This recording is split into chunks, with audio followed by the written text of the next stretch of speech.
কোনো যুদ্ধের দিকে।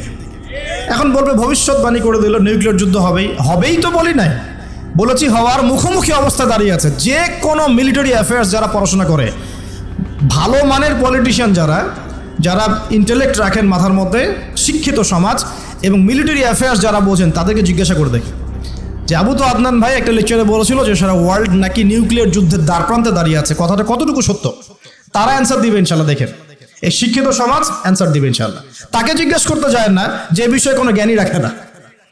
আমার কথা কি বুঝতে পারছেন? যারা এই সেক্টরে পণ্ডিত তাদেরকে জিজ্ঞাসা করেন, তারা বলবে যে হ্যাঁ, এটা মুখোমুখি দাঁড়িয়ে আছে, যে কোনো সময় হতে পারে। আমরা নিউক্লিয়ার যুদ্ধ হবে কিনা তা তো আর আমরা কোরআন সুন্নাহয় পাইনি, এতটুকু পেয়েছি মালহামা হবে। কি হবে? মালহামা মানে মহাযুদ্ধ। এটা বিভিন্ন কান্ট্রির মধ্যে জড়িয়ে পড়তে পারে, আল্লাহু আ'লাম বিসসাওয়াব।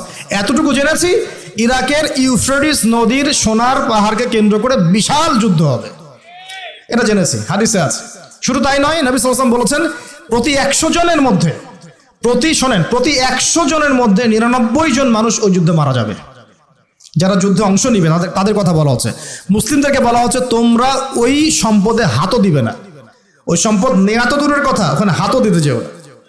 আমার কথা কি বুঝতে পারছেন? তো দেখছেন বিশ্ব এগিয়ে যাচ্ছে, কিন্তু আমরা বলছি যে একটা নিউক্লিয়ার ওয়ারের দিকে এগিয়ে যাচ্ছে। দেখছেন ইকোনমিক্যালি আমরা খুব সমৃদ্ধ হচ্ছি, সারা বিশ্ব, তাই না? কিন্তু বিশ্বের অনেক দেশ, বিশ্বের অনেক কান্ট্রি ইকোনমিক্যালি এখন একটা দুরবস্থার সম্মুখীন হয়ে আছে। এটা রিয়েলিটি আর ভিজুয়াল ওয়ার্ল্ড এক জিনিস নয়। আপনি দেখছেন মেয়েরা খুব এগিয়ে যাচ্ছে, একদম ওই যে স্টেজে উঠে নাচানাচি করছে, অধিকার আন্দোলন এভরিথিং, তাই না? কিন্তু বাস্তবতা কি জানেন? বাস্তবতা হচ্ছে আমাদের মা বোনরা বেপর্দা হচ্ছে দিন দিন বেশি, এবং তারা এগিয়ে যাচ্ছে জাহান্নামের দিকে।